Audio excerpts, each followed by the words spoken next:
build up the mood and then continue our discussions on Chapter 2 of Srimad Bhagavad Gita. Jaya Radha Madhava Jaya Kunja Bihari Jaya Radha Madhava Jaya Kunja Bihari Jaya Gopi Chanavallava Jaya Giri Varadari Jaya Giri Varadari Jaya Gopi Chanavallava Jaya Giri Varadari Jaya Giri Varadari Jaya Gopi Chanavallava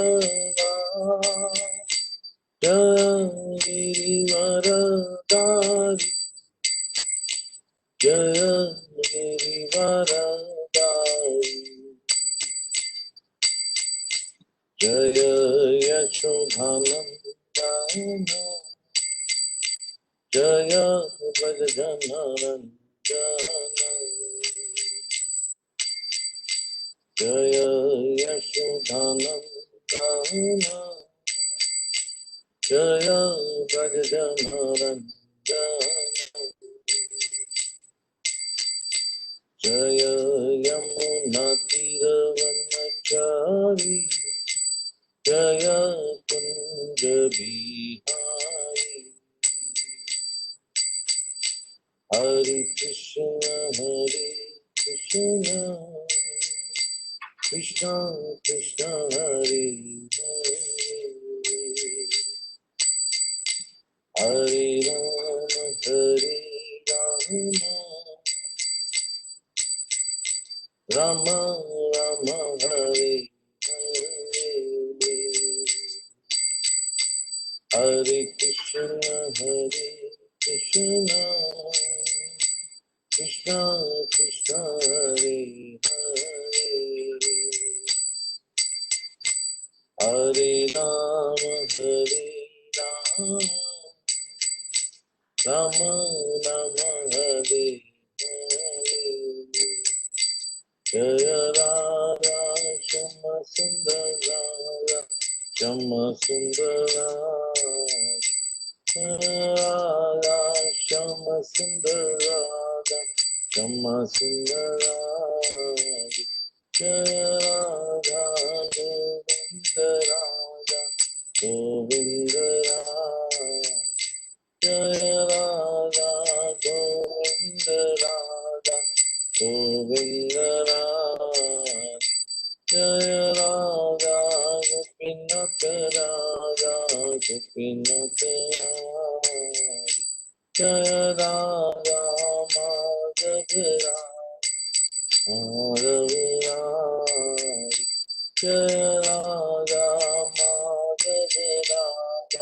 Madhava Radha Hare Krishna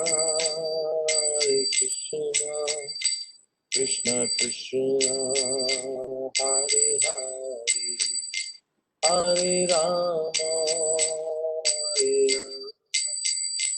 Rama Rama Hare Hare Hare Krishna Krishna Krishna Hare Hare Hare Rama Rama Rama Hare Hare Hare Krishna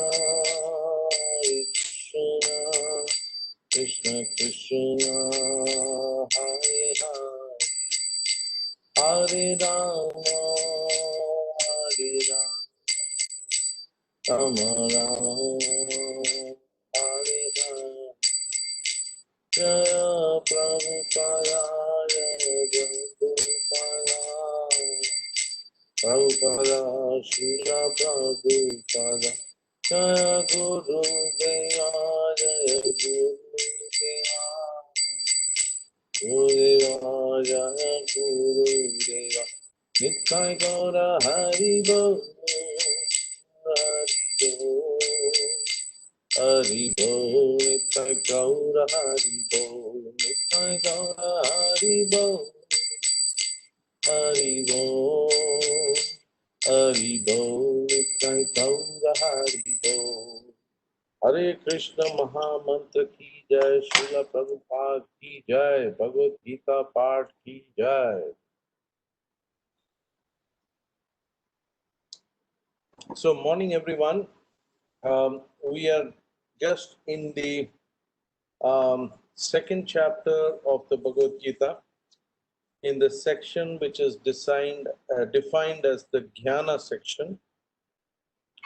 Thus far, we have seen how, in spite of the high education of Arjuna and all the skills that he has as being the best archer, his situation is that he is perplexed by the complexities of material nature, and he decides to surrender to the Supreme Personality of Godhead and voluntarily changes his relationship with Sri Krishna from that of being a friend to that of being a disciple of Sri Krishna.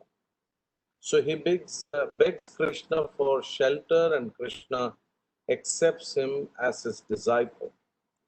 Interestingly, still that point of surrender, Krishna almost has just begun talking in the second chapter. In the first, second, and third verse, we saw how Krishna was chastising Arjuna for his condition. And he was saying that he is not behaving like an Aryan. And, he is practically behaving like an important person and not like a Kshatriya. So the instructions from Sri Krishna really starts coming only when he sees the mood of surrender in his friend and devotee Arjuna. So that makes it a very, very important factor that if we have to gain spiritual knowledge, we must be in the mood of faith and surrender. Faith in the words of the Supreme Authority, and also in the mood of surrender to the authority who is giving us knowledge. Now, faith and authority should not be mistaken that it is blind belief. It is belief based on rational, based on scientific information that is provided from a supreme source.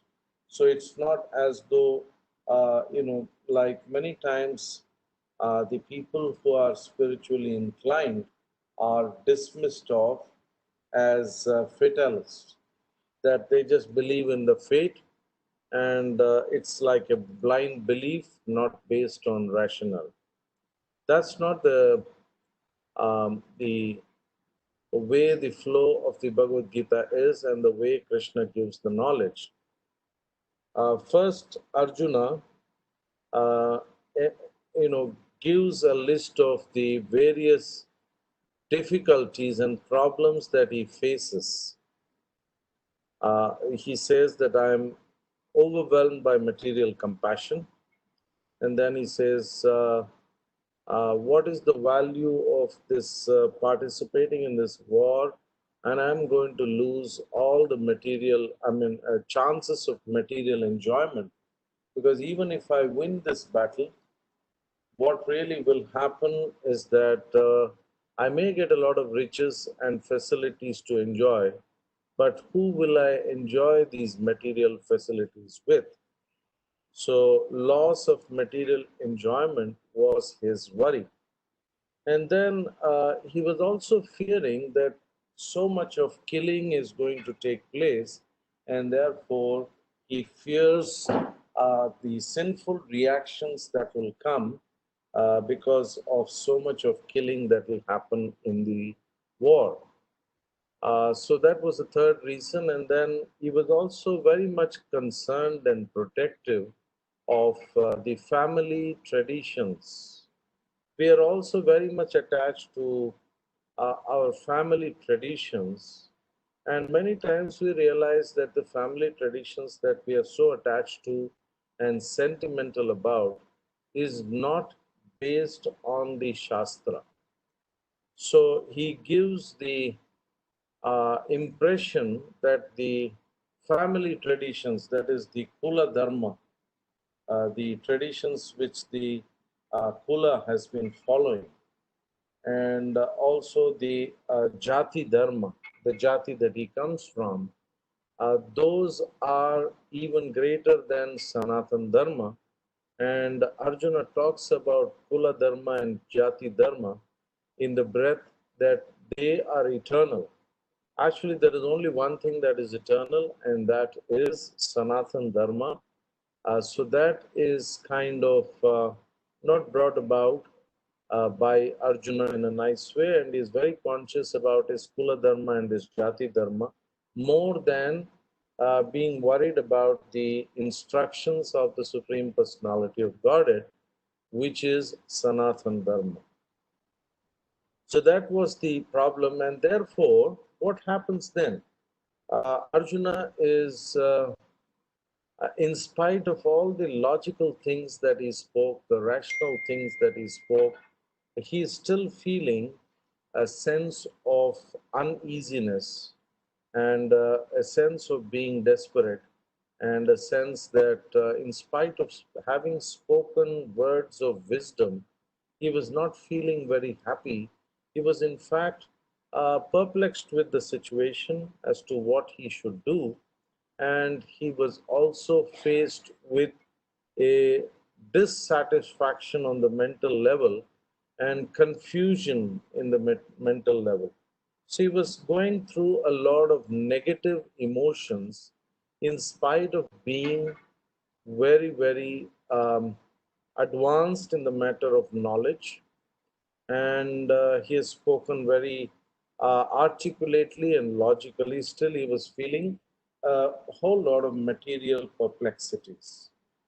So then, and as the instructions of the Bhagavad Gita comes in from Sri Krishna, we realize what is the need and what is the reason for feeling this way. Because we are bodily conscious, we are all the time thinking from our bodily conception of life. Similarly, Arjuna was thinking from the perspective of I, me, myself. So he was saying that I will have sinful reactions. I will not be able to, enjoy the material facilities resulting from the victory of the war. And then I feel compassion for my relatives on the other side of the battlefield. So it's all about him, and he was focused on I, me, myself. He was also feeling that my family traditions will be destroyed. So it's all about I, me, myself. And with the attitude of I, me, myself that is so much prevalent in today's world, naturally there is no satisfaction. So he was perplexed. So the first stage was he considers uh, his friend Sri Krishna to be extremely capable. And then he says that I've spoken and tried everything that is from the material consciousness. Nothing worked out. Let me try for spiritual solutions to my problem. So it's very scientific. his way he analyzed it is very scientific. It's not something based on fatalism or based on some whims and fancies of Arjuna.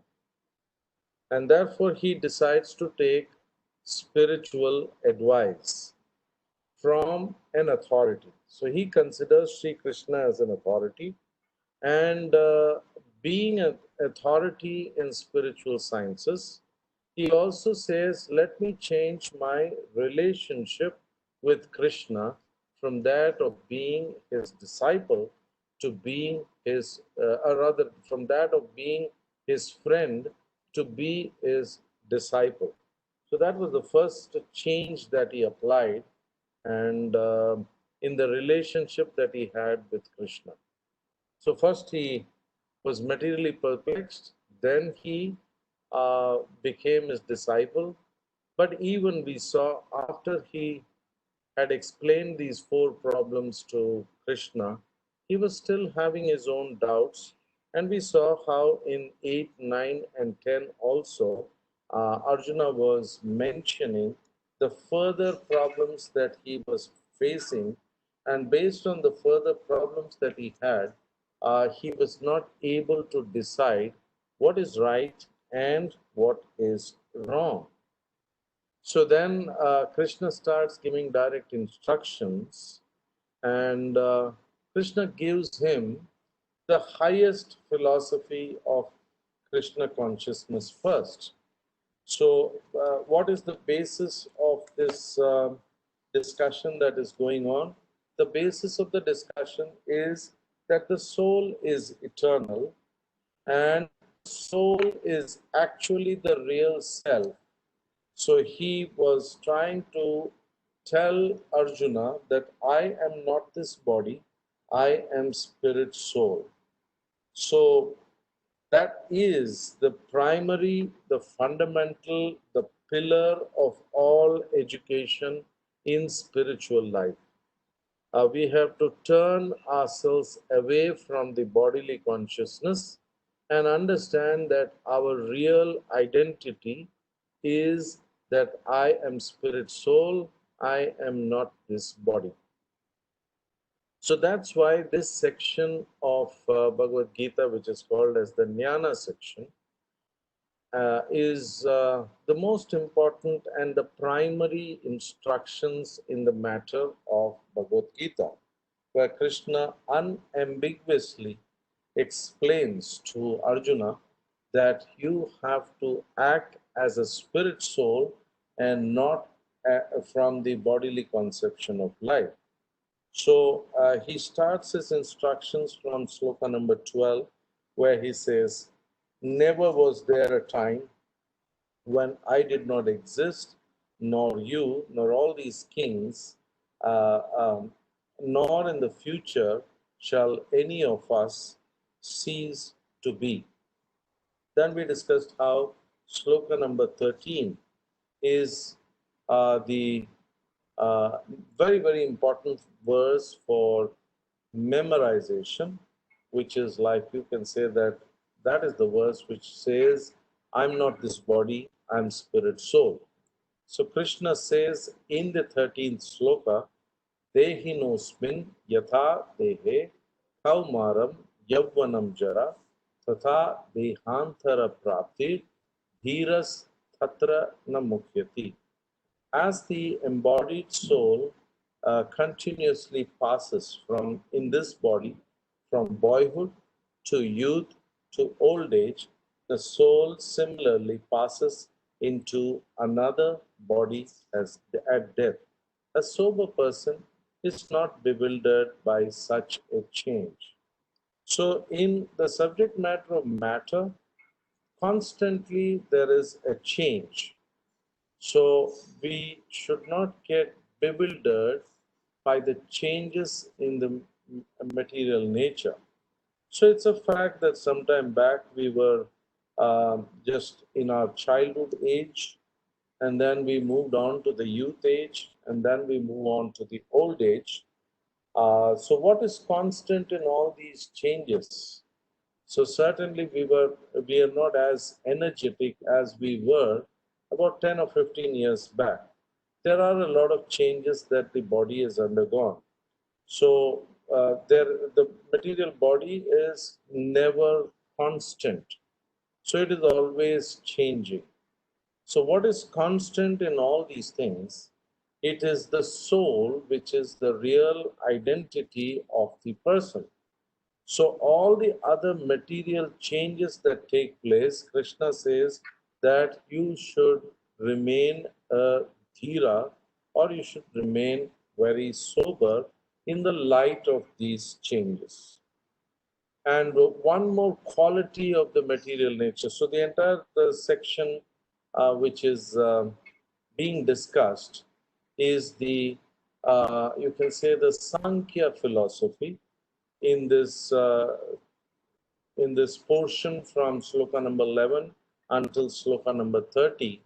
The discussions are on material nature and the qualities of the soul. The qualities of the soul are specifically discussed from sloka number 17 until sloka number 25. So, material nature, the spirit, and the analysis of all these matter and spirit is called as Sankhya Yoga. So, the analysis of matter and spirit is done in this section of the Bhagavad Gita. So we understood that material nature keeps changing, and a sober person is always dhira whenever there are changes in the subject matter, in the matter. Yeah, but the spirit or the soul remains constant. And in the next sloka it is explained Martras Prashasta Kaunteya Sita Ushna Sritoshna Sukadukada Agama Paino Anityas Tam Stitikshaswa Bharata. O son of Kunti, the non permanent appearance of happiness and distress and their disappearance in due course are like appearance and disappearance of winter and summer seasons. They arise from sense perception, O scion of Bharata, and one must learn to tolerate them without being disturbed. So we saw the um, the characteristic of material nature, and we saw that the material nature constantly keeps changing, which cannot be avoided. So we must focus our attention on our real identity, which is the spirit soul, and not get bewildered by the changes in the matter and remain sober in all these changes. So another characteristic of the material nature is explained in this verse as this world is full of dualities. So this is something which is common. Where there is a head, there is a foot. Where there is heat, there has to be cold. Where there is honor, there is dishonor. Where there is credit, there is blame. Where there is pleasure, there is pain. And where there is birth, there is going to be death. So, in all these dualities, we must understand that these dualities are non permanent appearance and disappearance. And what has appeared now will disappear after some time. So, when there is a winter month, it won't be long before you're disturbed by the summer months. So, when winter is there, the summer is also going to come. So all these we feel the heat of the summer or the cold of the winter only because of the sense perception, post-kion of Bharata, and we must learn to tolerate it. So the senses are there, and we have a sense perception because we are in the material world and we are conditioned by the material nature. So sometimes we feel heat, sometimes we feel cold, sometimes we feel honored, and sometimes we feel dishonored. Sometimes people credit us for what good they have done, and then you're also blamed for what wrong you did. So there is a constant oscillation between the dualities of material existence, which is the essential characteristic of material nature.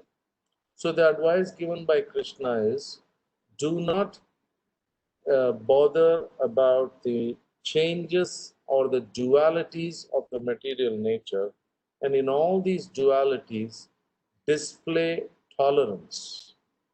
So, tolerance, why? Because you have to tolerate these dualities of material existence and focus your attention on the real goal of human life, which is attaining a state of self realization or understanding the supreme absolute truth, which is essentially the goal of human life. So there are two qualities, as we discussed, which came about. Is that one is we have to be sober or dhira, and one has to be a titikshavan. We must be sober and tolerant to the constant changes in the material nature. So that's discussion about the material nature and its fundamental characteristics. So in the next verse, sloka number 15, Krishna says, Yam hi na vyatayanti ete purusham purushar sabha samadukka sukham dhiram so amritatvaya kalpate. O best among men, Arjuna, the person who is not disturbed by happiness and distress and is steady is in both is certainly eligible for liberation. So, like I remember discussing last time, that this is the first time Krishna is talking about liberation. So, we must be sober and undisturbed in happiness and distress. So again, he is emphasizing on dhira and titiksha here. Dhira is steady, and titiksha is tolerant, meaning not to be disturbed by the constant flow of happiness and distress. At the spiritual level, there are no such dualities. Yesterday, we discussed in the morning about the mood of Akrura and also the mood of the gopis we were to discuss as well. Akrura was going to actually go to Vrindavan on the orders of Kamsa, who had made ready a big stadium and a very festive atmosphere, and then he was going to create a wrestling arena, and it was looking like just a friendly match wrestling, and he wanted to actually call Krishna and Balaram, invite them on a friendly match with a lot of festivities, and during the wrestling match or even before the wrestling begins, he wanted to kill Krishna and Balaram, who were his enemies. So while Akrura was going to Vrindavan, what was his thoughts about? His thoughts were only on the Supreme Personality of Godhead, how the Lord will receive him in Vrindavan, and what would happen the moment he has darshan of the Lord, what would he do when he sees the Lord. So in all this, he was all the time constantly thinking about the Supreme Personality of Godhead, and a long journey on a bullock, on a chariot, starting early in the morning until night time when he reached the village of Vrindavan. And it was Ekadashi day, which means he was also fasting. There was absolutely no feelings of fatigue. Yeah.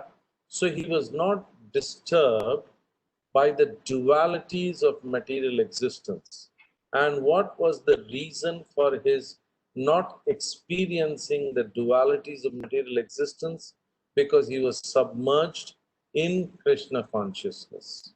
And if you're submerged in Krishna consciousness, in that chapter of the Srimad Bhagavatam, details are given as to what were the thought processes that was running in Akrura's mind about how he will be received by Krishna and Balaram.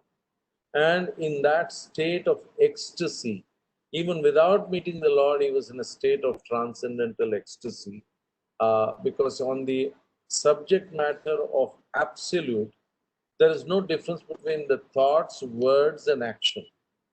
So Akrura was actually experiencing that, and he was in a state of complete ecstasy in the thought of meeting the Lord. And the Lord is so kind that whatever was his expectations on how Krishna and Balaram would receive him in Vrindavan, the Lord made sure it was far beyond all the expectations of Akrura. So that is the real essence. So he was not disturbed by the travel and the fatigue that accompanies, only because he was not within the world of dualities. It's the same with the devotees of Vrindavan.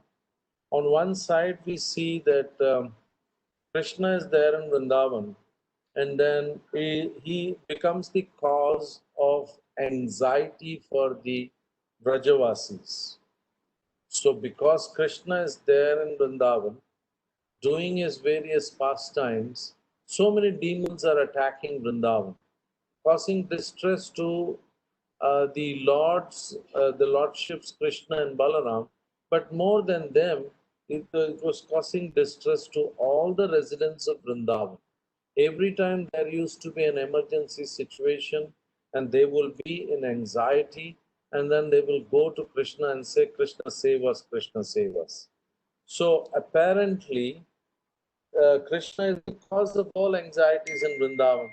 If Krishna didn't go to Vrindavan, no demons would attack him, because Kamsa's target was clearly Krishna and Balaram. But that anxiety which they were experiencing was transcendental anxiety. And transcendental anxiety is not having is not part of the world of dualities of the material existence. So there is no happiness and distress when it is transcendental. So in transcendental anxiety, also there is ecstasy, and in transcendental happiness is also ecstasy.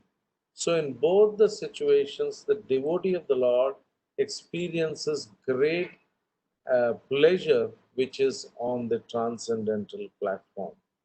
Yeah, so um, when the gopis are left by Krishna from the Rasa dance, we discussed that a couple of chapters before. All the gopis were in transcendental anxiety and sadness. But what were they doing in that state? They were remembering the Lord, his transcendental smile, his sweet glances, and his various pastimes, and the way the Lord talks, the way the Lord is conducting himself with the gopis of Vrindavan. And in this thought, they are always in a situation of transcendental anxieties. So, this is very, very difficult to understand at the practical level, because we are so conditioned. No, we must just feel that how is it possible? There has to be happiness sometimes, there has to be distress sometimes, it has to be joy sometimes, it has to be sorrow sometimes. But at least we will be able to understand and appreciate joy and sorrow both are actually harmful to us. How do we exactly say that? We can give an example of a World Cup final. Yeah, India is playing another team. And I think the last World Cup that we won, India was playing against Sri Lanka. There was so much of anxiety when the last over was coming up, and there were a few runs to be scored. That anxiety was really bad for us, right? And we were feeling what will happen now if India loses. So we are oscillating in the world of dualities, of victory and loss. Yeah. So, in that anxiety, Dhoni just comes and hits a ball out of the park, and India has won. Yeah. So there is suddenly, from a state of anxiety and fear of sorrow, we are, literally pushed into a situation of extreme joy. So that situation of extreme joy and great sorrow both can be very dangerous for a person with a weak heart, right?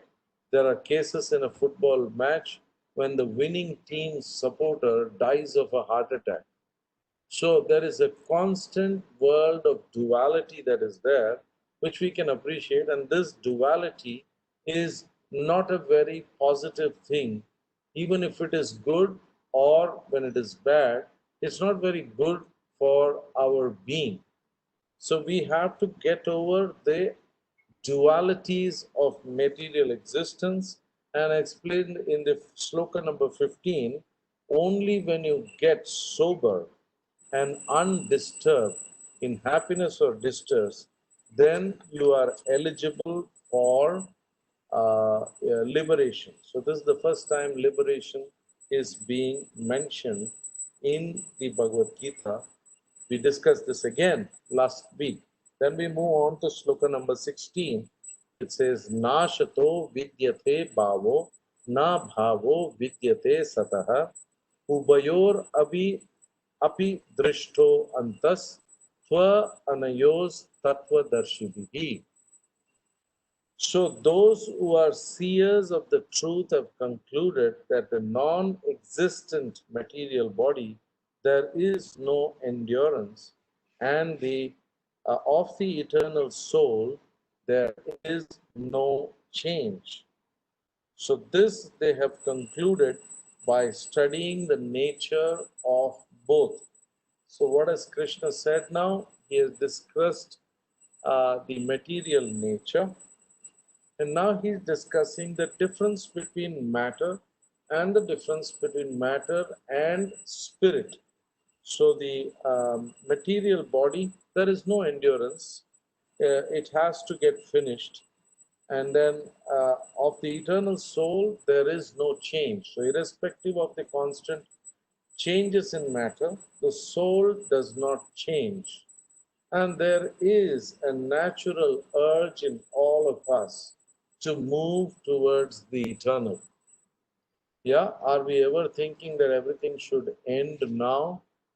That we just want to be over and done, and then let's die and finish off everything. So that's never the thought process. There is a constant urge to be eternal.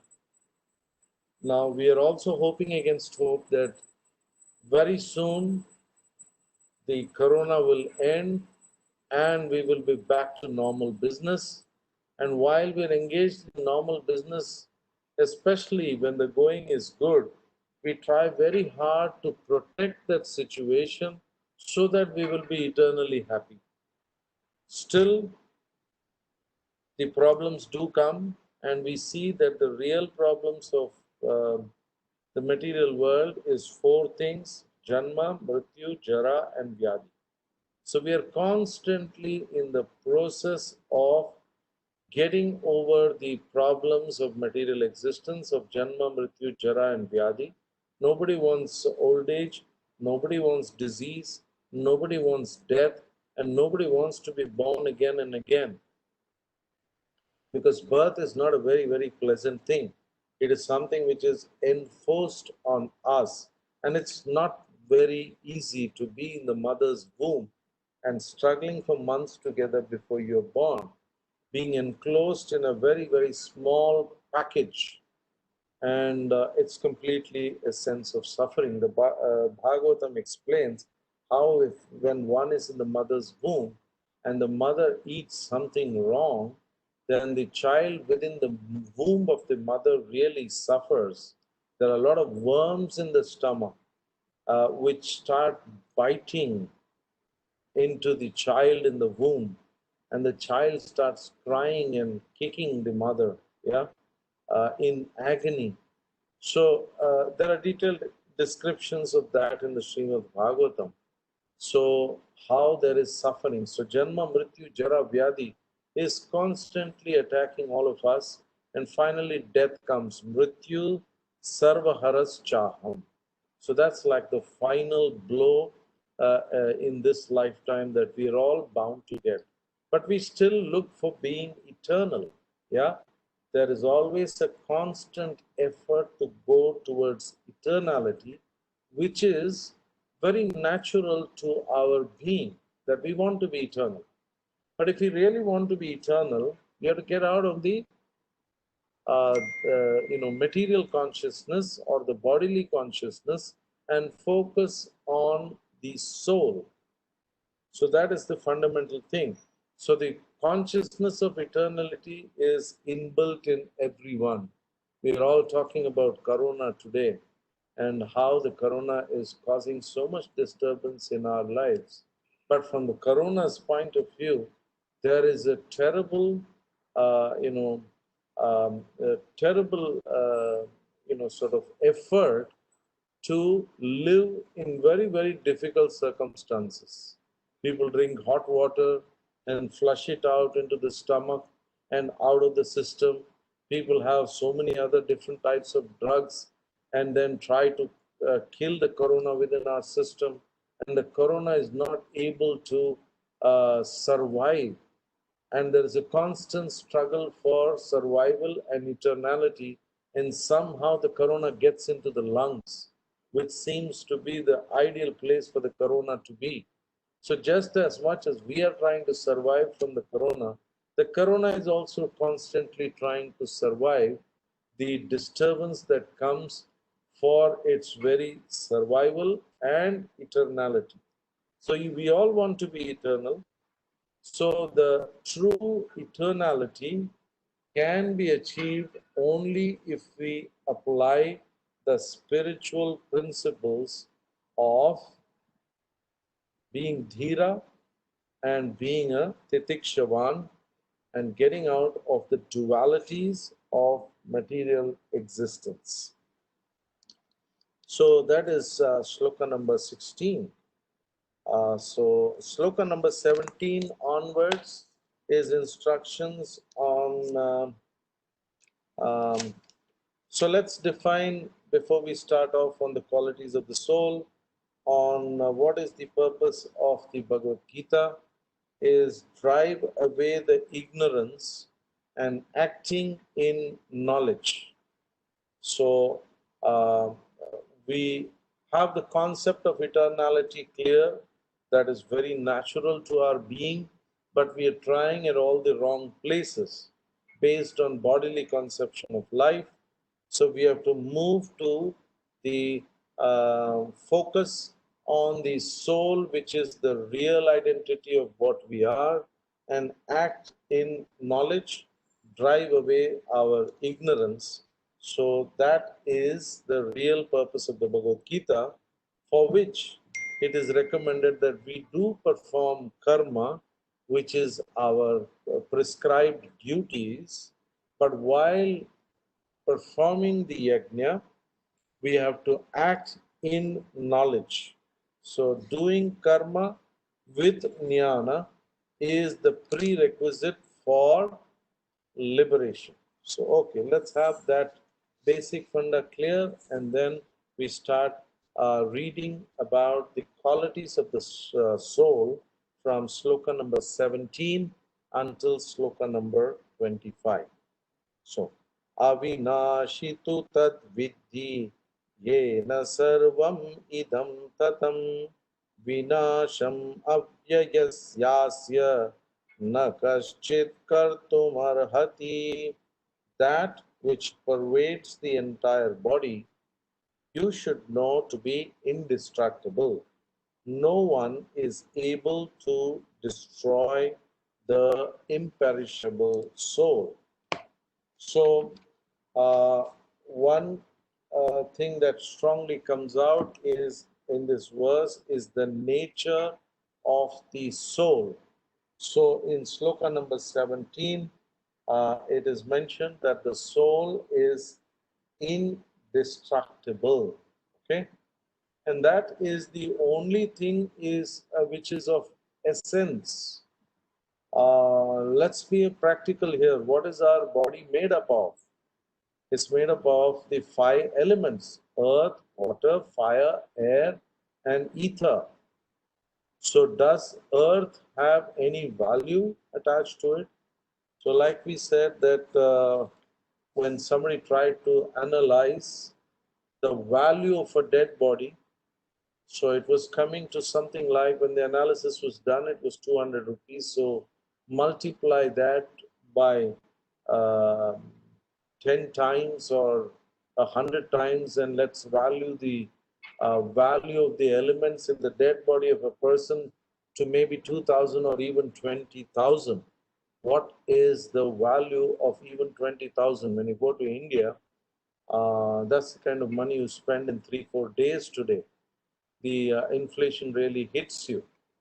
So there is no value to the material elements which we value so much. This is my heart, this is my body, this is my eyes, my ears, my tongue, and my property, and this is my of so many things, my bank balance, etc.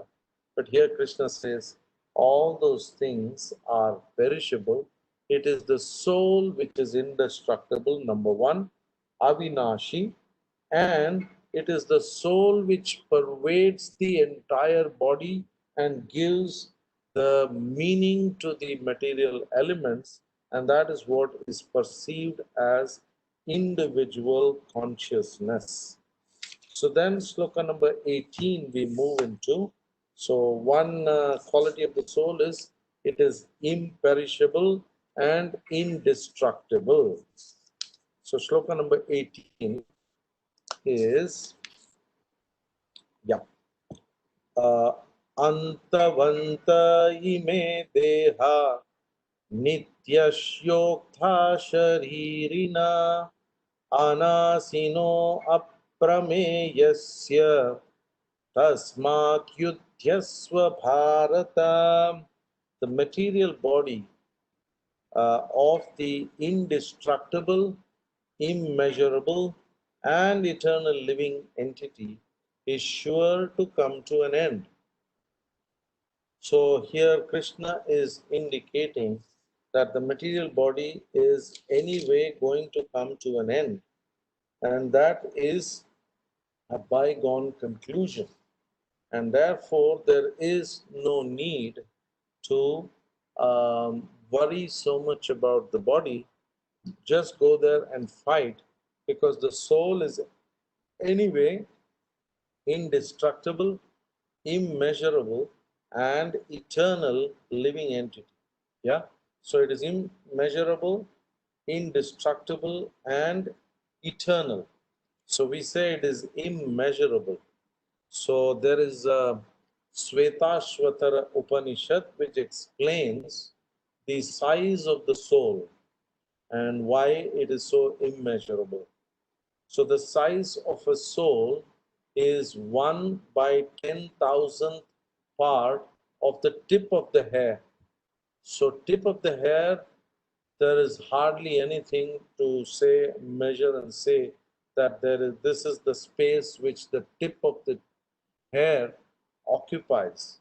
Now you divide that by 10,000 times, and 1/10,000th of a tip of the hair is the size of a soul. Okay, so that is why we consider the soul as immeasurable and indestructible as well, which is the characteristic of the soul.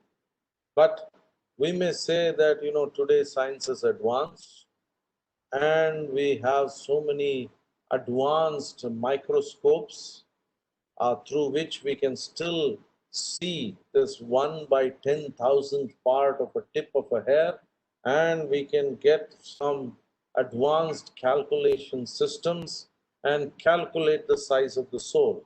Okay, so then let's see what are the other qualities that Krishna says. So technically we may say, well, it is not immeasurable, because we can measure the soul through use of advanced equipments. But let's see, Krishna covers it all up. So Krishna says in sloka number 19, Ya yenam veti hantaram yas chainam manyate hatam ubhau tau na vijanito nayam hanti na hanyate. Neither he who thinks that the living entity is the slayer, nor he who thinks the slain is in knowledge, for the self slays and nor is slain. So he says that it's impossible from the spiritual perspective to slay anyone, because how can you slay the soul? Neither can anyone slay you. So he says that the soul doesn't kill or get killed. That is Nayam Hanti Nahanyate. And the soul cannot be slain, nor can you slay anybody else's soul. So, from the perspective of the soul, we are all eternal. So, there is no slaying that is going to take place on the battlefield of Kurukshetra, is the uh, aspect that Krishna is introducing in the minds of Arjuna. So shloka number 20 is Na chayate mrihate va kadachin nayam bhutva bhavita bhanabhuyah ajo nitya shashvato yam purano na hanyate hanyamane sharire. For the soul there is neither birth nor death at any time.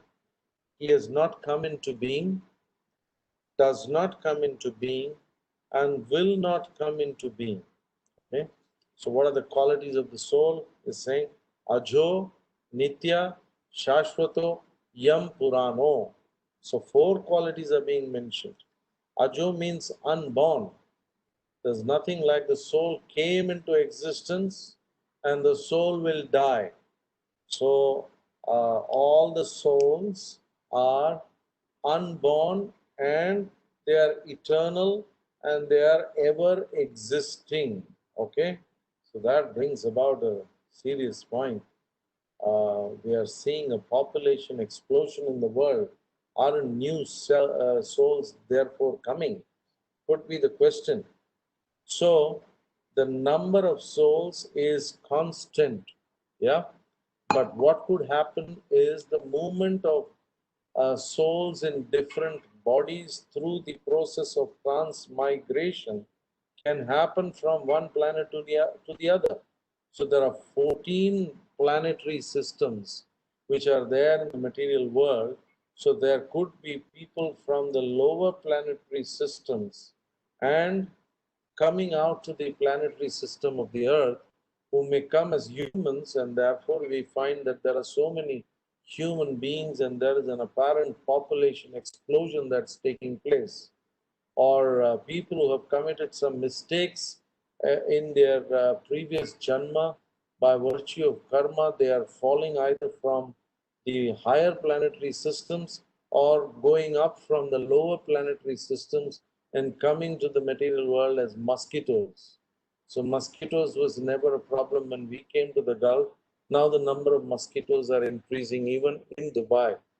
So how is it that suddenly the mosquito population has increased?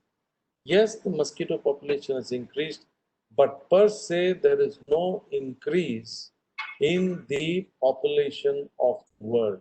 There is nothing like a population expansion, because the soul is unborn, the soul is eternal, and the soul is ever existing. So there is only a population increase and decrease between the various material planets. But if we do follow Srila Prabhupada perfectly, and which is very simple, the process of devotional service, so simple, We just have to chant, we have to perform devotional service, and go back home, back to Godhead. We can reduce the universal population, but and go to the spiritual planet, right? So till such time, there is no population explosion, but only there is an interchange of the population from one planet to another.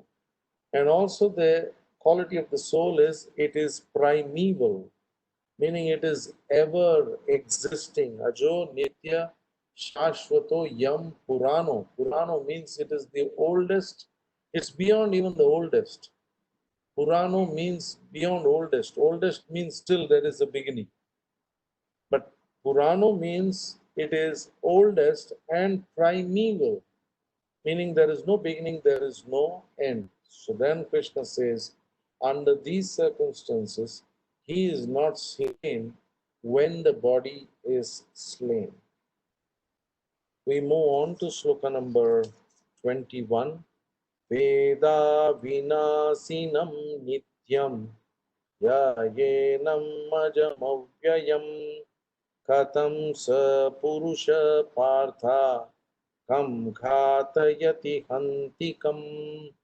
O Partha, how can a person who knows that the soul is indestructible, eternal, unborn, and immutable kill anyone or cause anyone to kill?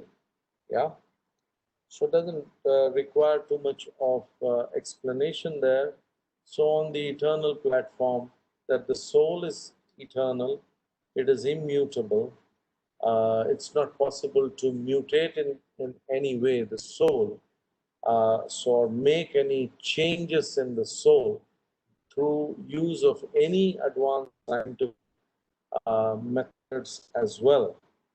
So Krishna further explains, Vasamsi chirnani yatha vihaya navani grinati naroparani tata sharirani vihaya jirnani anyani samyati navani dehi.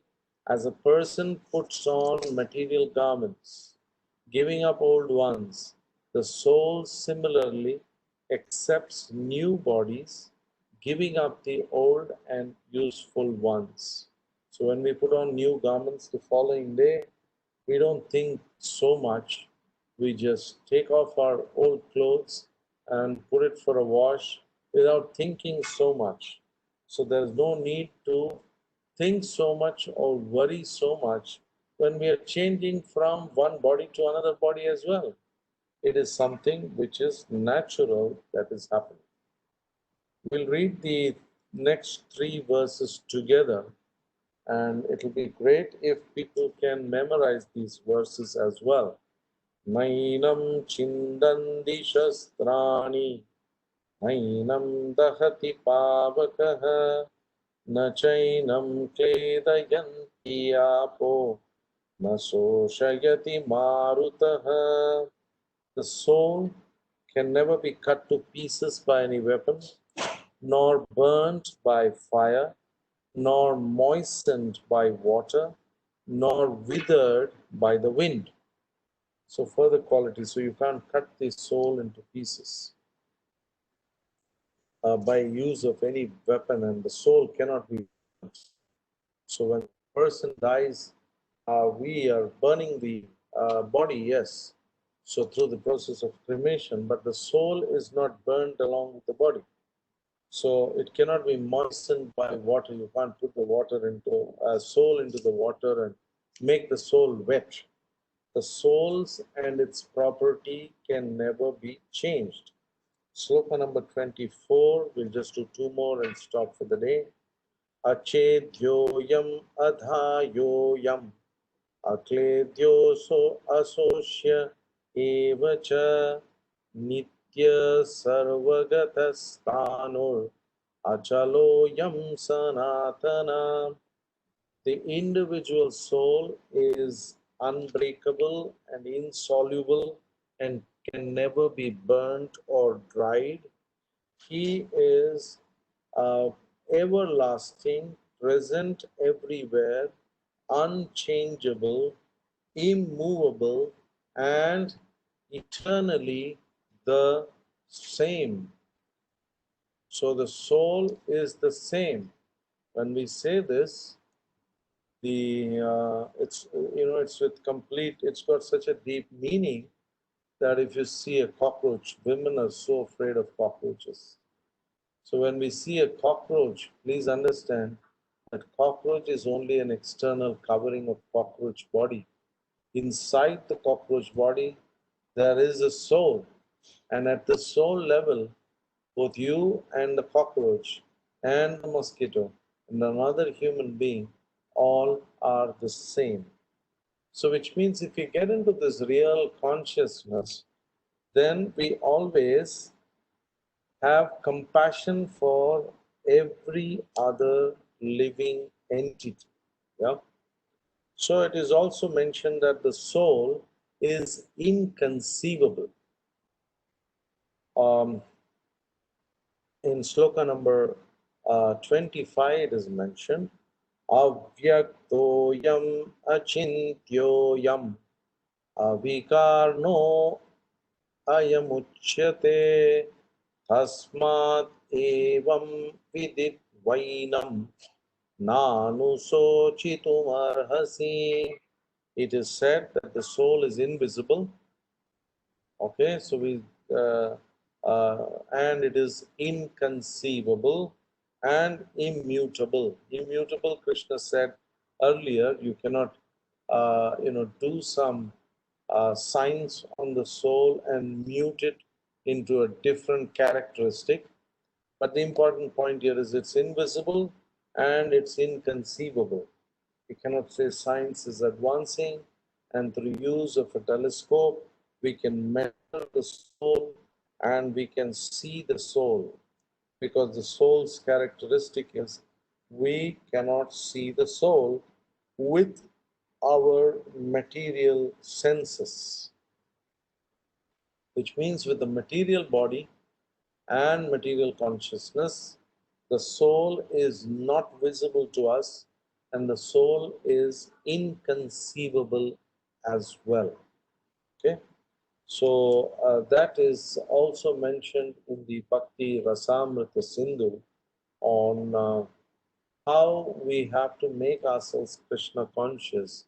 It's mentioned in the Nectar of Devotion, Ataha, which was written by Srila Rupa Goswami, Ataha Shri Krishna Namadi, Na Bhaved Grahyam Indriya, Sevon Mukhehi Jivvado, Swayam Eva Spurati Adaha.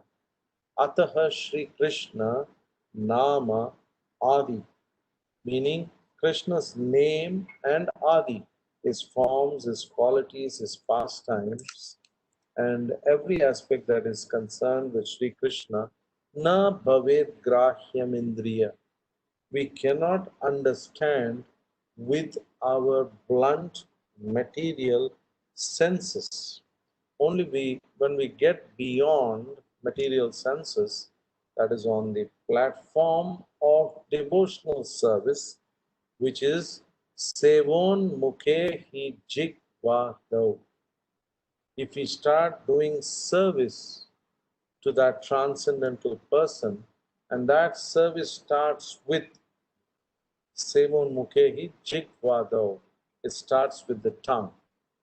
So the tongue is used for two important things to get to the spiritual platform. Primarily, fundamentally, the pillar of spiritual success is using the tongue to chant Hare Krishna, Krishna Krishna, Hare Hare, Hare Rama, Rama Rama, Hare Hare. So through the process of chanting, we use the tongue, and we also use the tongue for having Krishna Prasadam. So these two is beginning of spiritual life, and then Swayam Eva Spurati Adaha. So through this process of use of tongue for chanting and use of tongue for having Krishna Prasadam, Krishna is personally Swayam Eva Spurati. He is personally manifest. So with that, we have understood the qualities of the soul as expressed, and we have understood the fact why he is explaining so much about the soul is to change our consciousness to think from the perspective that we are spirit souls and we are not this body.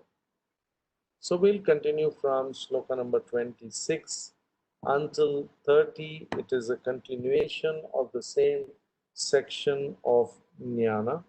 And then we move on to the other sections of the second chapter of the Bhagavad Gita. So we stop here and wait for any reactions, comments, or questions. And if there are any questions, we'll make a sincere attempt to answer them. Hare Krishna to all of you. So if there are any questions, then you can unmute yourself and ask your questions, and I'll make a sincere attempt to answer. Hare Krishna to all of you.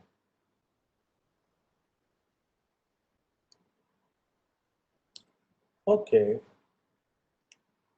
So thank you all very much for attending today's program. And if there are no questions, we can think of ending the meeting now. Thank you all very much for attending, and we'll continue the journey of Chapter 2 next time. So Jyoti Mataji wishes Hare Krishna. Thank you very much, Jyoti ji. And we'll continue our journey of second chapter in the next week, same time. Thank you very much. Hare Krishna, Manjuji, Hare Krishna. You can never get enough of this, especially chapter 2. And we always get inspired by you because you're so enthusiastic at your age to pursue the path of Krishna consciousness. So that's very inspirational. I'm the youngest. Yeah, that's right. At the level of the soul, none of us actually are old or young because we are eternal. So thank you. Thank you very much. Okay, Hare Krishna. Hare Hare Krishna, Krishna, Prabhuji. Prabhu. Thank you so Thank much. you so Thank you so much. Thank you so much, Prabhuji. Hare Krishna. Krishna. Okay, so thank you all very much for attending, and we shall end the meeting today. All glories to Srila Prabhupada. Hare Krishna to one and all. Hare Krishna.